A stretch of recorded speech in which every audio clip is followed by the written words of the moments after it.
નમસ્કાર, ગુજરાત હવામાનના સમાચાર સાથે હું છું ભગવતી વિશાવડિયા। રાજ્યમાં થોડા જ દિવસોમાં હવે વરસાદની રાહ છે ખેડૂતો અને લોકોની સમાપ્ત થતી દેખાઈ રહી છે, કારણ કે હવે બંગાળની ખાડીના મધ્ય વિસ્તારમાં એક અપર એર સાયક્લોનિક સર્ક્યુલેશન સક્રિય થયું છે, જે હવે લો પ્રેશરમાં ફેરવાશે અને આ સિસ્ટમ વધારે મજબૂત થઈને વેલમાર્ક લો પ્રેશર પણ બની શકે છે, જેના કારણે રાજ્યમાં ભારેથી અતિ ભારે વરસાદની સંભાવનાઓ છે।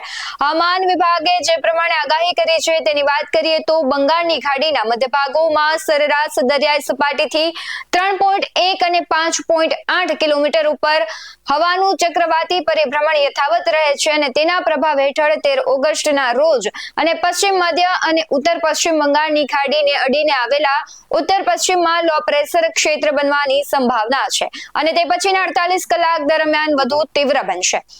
બંગાળની ખાડીમાં એક અપર એર જે સાયક્લોનિક સર્ક્યુલેશન સક્રિય થઈ ગયું છે। હવેથી તે ભેજવાળા પવનો ધીમે ધીમે આગળ વધશે અને મહારાષ્ટ્ર મધ્યપ્રદેશના વિસ્તારમાં થઈને ગુજરાતમાં પહોંચશે, જેના કારણે ગુજરાતમાં ભારેથી અતિ ભારે વરસાદની સંભાવનાઓ છે। ત્યારે એક અનુમાન પ્રમાણે આ સિસ્ટમની અસર 15 ઓગસ્ટથી જ ગુજરાત પર શરૂ થઈ શકે। ગાજવીજ સાથે રાજ્યના કેટલાક વિસ્તારમાં વરસાદની શરૂઆત થઈ શકે છે। જો કે જન્માષ્ટમી એટલે કે 16 ઓગસ્ટથી ભારેથી અતિ ભારે વરસાદની શરૂઆત થઈ જશે। દક્ષિણ ગુજરાત, મધ્ય ગુજરાત તથા સૌરાષ્ટ્રના વિસ્તારોમાં ધોધમાર વરસાદ વરસવાનું શરૂ થશે તેવી પણ સંભાવનાઓ વ્યક્ત કરવામાં આવી છે। ખાસ કરીને આ સિસ્ટમની વાત કરીએ તો આ સિસ્ટમ છે અરબ સાગરમાં પણ સક્રિય થઈ શકે છે અને વિવિધ વેધર મોડેલના આધારે એવું અનુમાન લગાવાઈ રહ્યું છે કે 16 થી લઈને 23 ઓગસ્ટ સુધી રાજ્યમાં જોરદાર વરસાદી માહોલ છવાશે। વેધર મોડેલ તો એવું પણ દર્શાવી રહ્યા છે કે આ સિસ્ટમની અસર થોડી ઘટવાની શરૂ થશે, ત્યાં જ બીજી એક સિસ્ટમ પણ ટ્રેક પર ગુજરાત પર પહોંચી શકે છે। ખાસ કરીને બનાસકાંઠાના ધાનેરા તાલુકાના માલોત્રા ગામમાં ભારે વરસાદના પગલે અત્યારે તળાવ છે તે ઓવરફ્લો થયું છે અને તળાવ ઓવરફ્લો થતા પાણી થઈ ગયો છે। ખાસ અત્યારે ધીમે ધીમે જે વરસાદી સિસ્ટમો સક્રિય થઈ છે તેની અસર હવે દેખાઈ રહી છે। રાજ્યના જે જળ સંચયો છે તે ઘણા ઓવરફ્લો થઈ ગયા છે અને તેના ઘણા દ્રશ્યો પણ સામે આવ્યા છે। ખાસ કરીને જે ડેમ છે તેના દરવાજાઓ પણ ઘણી જગ્યાએ ખોલવામાં આવી રહ્યા છે। ત્યારે હવામાન નિષ્ણાત પરેશ ગોસ્વામીએ પણ સમગ્ર ઘટનાને લઈને આગાહી કરી છે કે બંગાળની ખાડીમાં એક સિસ્ટમ આકાર લઈ રહી છે। 12 તારીખથી આ સિસ્ટમે આકાર લેવાનું ચાલુ કરી દીધું હતું અને આજ સાંજ સુધીમાં સંપૂર્ણ તૈયાર થઈ જશે સિસ્ટમ અને મૂવમેન્ટ કરવાનું ચાલુ કરશે। આ સિસ્ટમને લીધે વરસાદ દક્ષિણ ગુજરાત અને સૌરાષ્ટ્રને કાયદેસર ડમરોડી નાખશે। આ સિસ્ટમનો ટ્રેક ગુજરાત તરફ જ છે અને 16 થી 24 તારીખમાં વરસાદ આવવાની પૂરેપૂરી શક્યતાઓ છે। હવે આ સિસ્ટમ ફંટાય કે ગુજરાતથી દૂર જાય તેવી કોઈ ભીતિ નથી। હવામાન વિભાગે આગામી 7 દિવસ દરમિયાન હિમાચલ પ્રદેશ સહિતના વિસ્તારો છે એટલે કે ઉત્તરાખંડમાં પણ ઘણી જગ્યાએ ખૂબ સારી રીતે વરસાદ આવવાની આગાહી કરી છે। આ ઉપરાંત 13 થી 17 ઓગસ્ટ દરમિયાન મધ્યપ્રદેશ, વિદર્ભ, ઓડિશા, છત્તીસગઢ, રોયલસીમા અને તેલંગાણામાં ભારેથી અતિ ભારે વરસાદની આગાહી કરવામાં આવી છે, કારણ કે આજે નવો રાઉન્ડ શરૂ થવાનો છે તેની અસર છે દેશના દરેક રાજ્યમાં અને ખાસ કરીને ગુજરાતના જે સૌરાષ્ટ્ર સહિતના વિસ્તાર છે ત્યાં થવાની છે।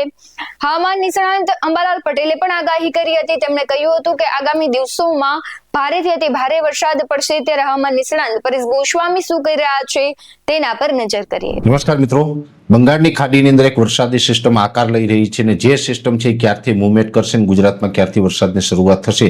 હવે ખાસ કરીને જોવા જઈએ તો ઘણા સમયથી જે અમે આગાહી આપતા હતા, ગઈકાલે પણ આપણે 16 ઓગસ્ટથી 24 ઓગસ્ટ વચ્ચે વરસાદની જે વાત કરી છે અને એ સિસ્ટમ છે એ બંગાળની ખાડીમાંથી આવવાની છે। હવે બંગાળની ખાડીની અંદર આજે તારીખના રોજ એ સિસ્ટમ છે એ આકાર લેવાનું ચાલુ કરી દીધું છે। અત્યારે એ સિસ્ટમ છે ઘણી બધી ડેવલપ પણ થઈ ગઈ છે અને હવે આવનારા 24 કલાક એટલે કે 13 તારીખે સાંજ સુધીમાં આ સિસ્ટમ છે એ સંપૂર્ણપણે તૈયાર થઈ જશે અને આવતીકાલે સાંજેથી આ સિસ્ટમ છે એ મૂવમેન્ટ કરવાનું ચાલુ કરશે। દરિયામાં કોઈ પણ સિસ્ટમ બનતી હોય જ્યાં સુધી એ સિસ્ટમ છે એ સંપૂર્ણપણે ડેવલપ ન થાય ત્યાં સુધી મોટા ભાગે એની મૂવમેન્ટ થતી ન હોય, એટલે સંપૂર્ણપણે જે સિસ્ટમ છે એ હવે આજે મોડી રાત સુધીમાં તૈયાર થઈ જશે અને આવતીકાલે ખૂબ મજબૂત બની જશે અને આવતીકાલે બપોર સુધીમાં એ સિસ્ટમ છે એ મજબૂત સાયક્લોનિક સર્ક્યુલેશન બની જશે અને આવતીકાલે સાંજ સુધીમાં એ સિસ્ટમની મૂવમેન્ટ ચાલુ કરી દેશે અને હવે અત્યારે લગભગ 90% સુધી એવું કહી શકાય કે આનો ટ્રેક ફાઇનલ થઈ ચૂક્યો છે અને હવે આ સિસ્ટમનો ટ્રેક છે એ બંગાળની ખાડીમાંથી આગળ નીકળશે એટલે આંધ્રપ્રદેશના મોટા ભાગના વિસ્તારો, દક્ષિણ ઓડિશાના ભાગો ઉપર થઈ અને મહારાષ્ટ્ર સુધી આ સિસ્ટમ આવશે.